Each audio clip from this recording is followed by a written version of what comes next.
Hello and welcome to Wonder Girl Tarot.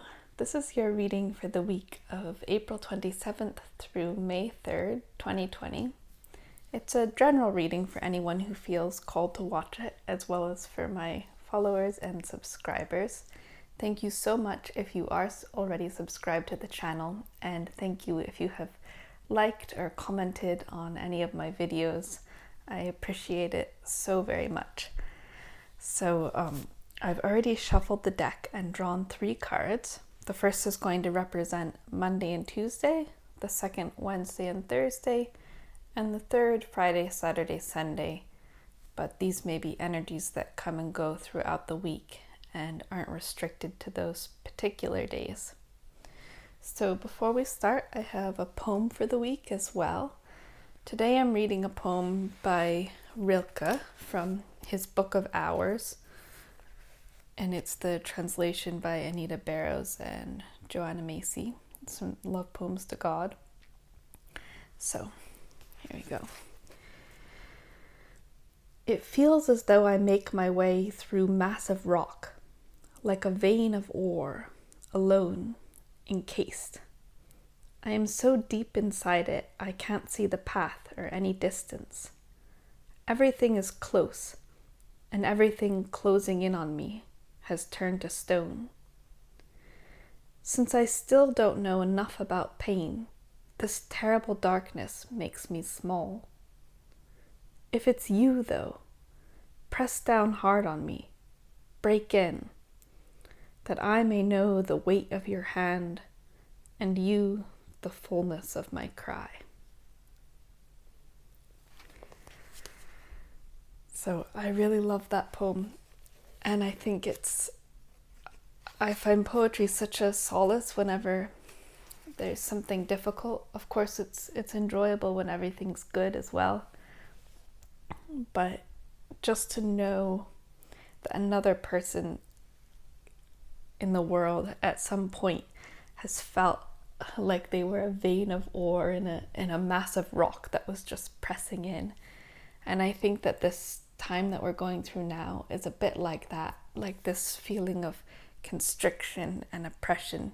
But if it's for some greater good, if it's for something that we don't understand, then it's worth it, So I guess that's how I'm seeing it, or it's what we want, the larger part of us. So, all right, without further ado, I'll turn over the cards and we'll see what we've got. So Monday and Tuesday is the Knight of Cups. Wednesday and Thursday, the Four of Wands. Friday, Saturday, Sunday, the Two of Pentacles. And under the deck, the World. Well, this doesn't look like a very oppressive week.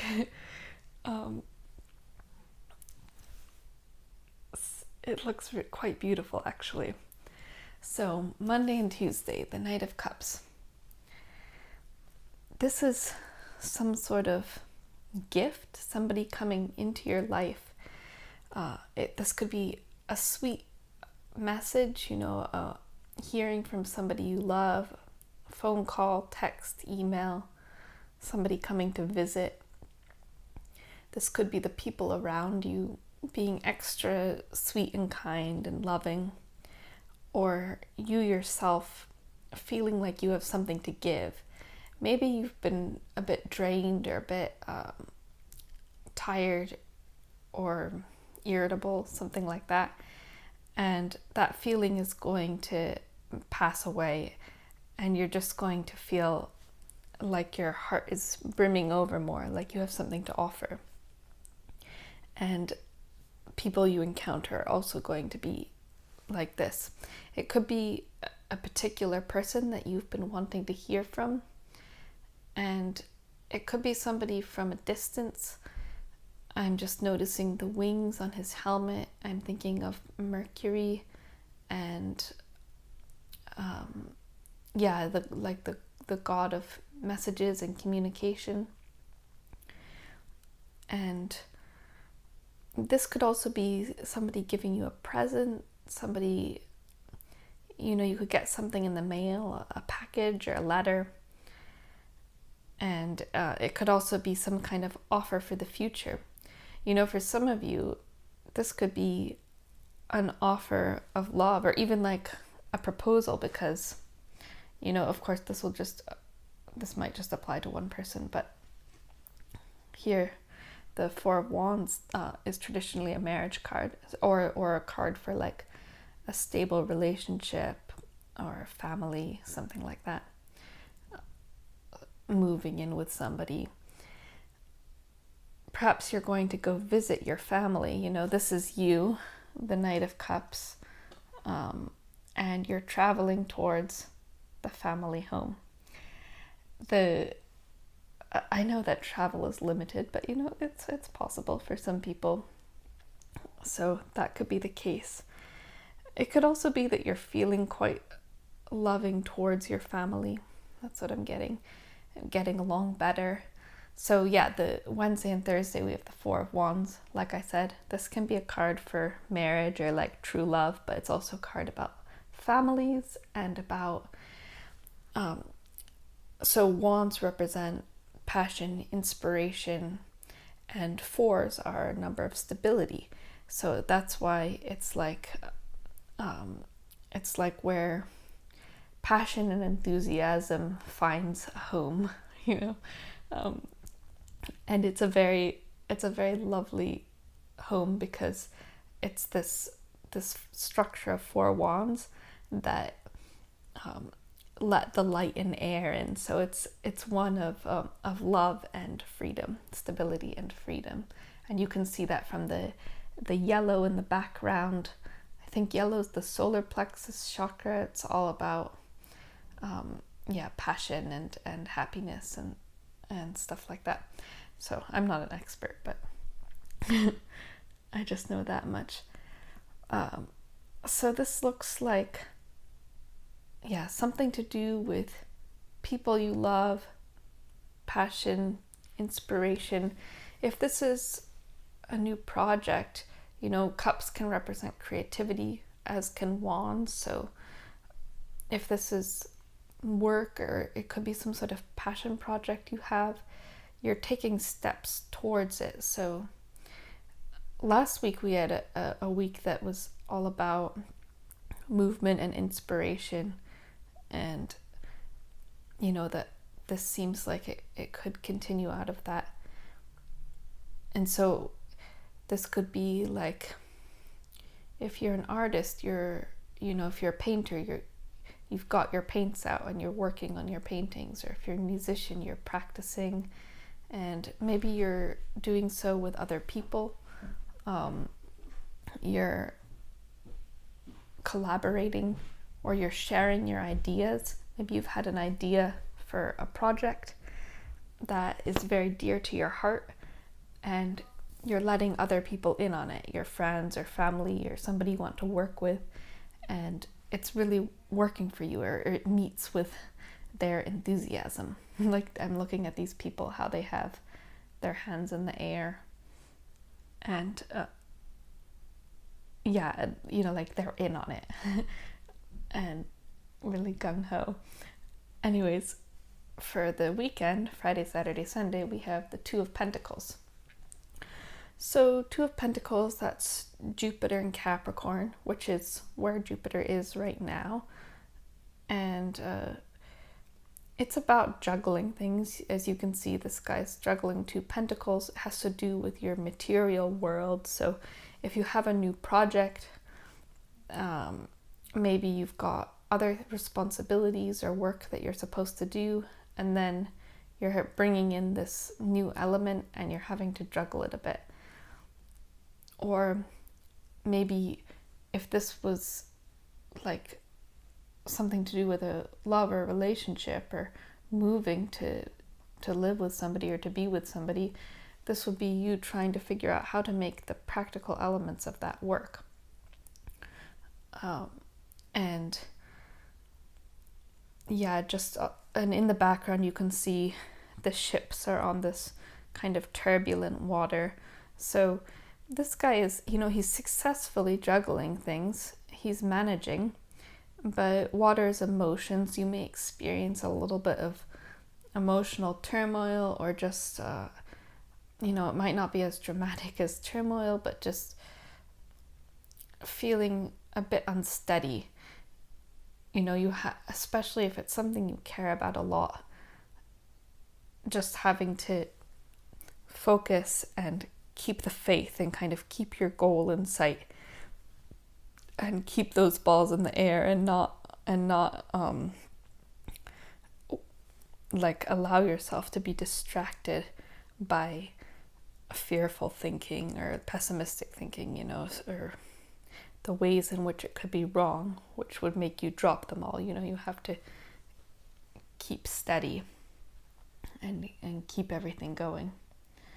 And then with the world underneath, the card under the deck is the underlying energy. So I would say, the world has to do with the completion of a cycle of it. It's the last card of the major arcana. It can also have to do with literal travel. Like, this could be a situation that involves being at a distance or having to move. So it's like you're traversing the world to get to this place. Maybe your family or the people that are dearest to you, or a particular person who you want to be with is at a distance, and you're trying to find a way to travel the oceans. I just heard the Eurythmics songs, Travel the World and the Seven Seas. Anyways, you're having to travel far to realize this dream that you have of happiness. It could also be that your project involves something that's going to reach a lot of people. Like, last week I mentioned starting a business that was online. So the world can be like, business where if you have a physical product, it's like you're shipping it all over. Or like somebody who has a YouTube channel is talking to people in lots of different places. Or your paintings or your music, it's being viewed by people in different and listened to by people in different places. So it could involve something with that. Or maybe it's something that involves travel. Yeah, but the finishing a cycle part, I'm just thinking, how I read that poem at the beginning, and maybe if you've been feeling really pressurized, kind of like you've been learning one challenging lesson after another, it could be that you're coming to the end of a cycle like that, where you're feeling very compressed, and that you're going to be able to break free. Like, this person is naked, or like mostly naked, which in the tarot has to do with being vulnerable and kind of safe in the world, even while being exposed. So maybe you're somebody who's been very closed or careful in, like, if you have a lot of love for something or someone, you don't show it. Or if there's something that you really love and you want to do, like if you're a musician, it's kind of secret, like you don't tell people that you have this dream of performing or something like that, and you're ending that cycle of hiddenness, and you're breaking free and showing yourself for who you really are. And it's going to take a little bit of there may be a few practical challenges, like a little bit of juggling, or some things to overcome or keep afloat. But that's so much better than being kind of hidden or false, or not risking whatever, yourself for what you really care about. So that's what I'm getting for this week. I hope it resonates. Let me know if it does. If you feel comfortable leaving a comment. I reply to all my comments, and I'm so delighted when somebody leaves one. And yeah, like I said, if you feel inspired to like and share the video, subscribe to the channel, and thank you so much for watching. If that's all you do, I'm very grateful. And I will be back with another video just like this one next Sunday. Once again, thank you so much for watching, and take very good care. Bye bye.